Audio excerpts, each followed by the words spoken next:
Knowing how to write is really one of the most valuable skills that you'll use in your career.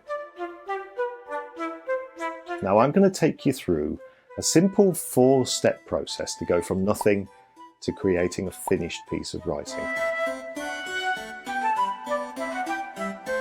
Your purpose is also a compass. It keeps you headed in the right direction. You could either become a lawyer or a politician.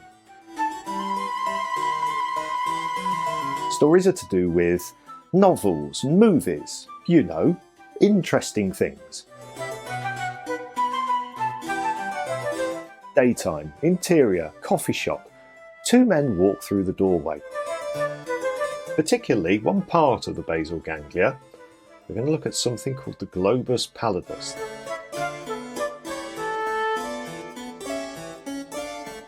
And you'll very quickly go from a simple outline into a full set of body text.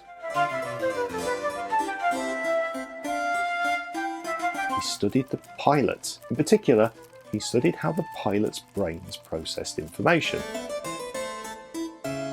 Ask it for 10 emotional aspects to bear in mind when implementing a new computer system.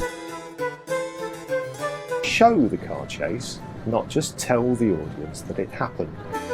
Let's imagine that you're teaching a painting class.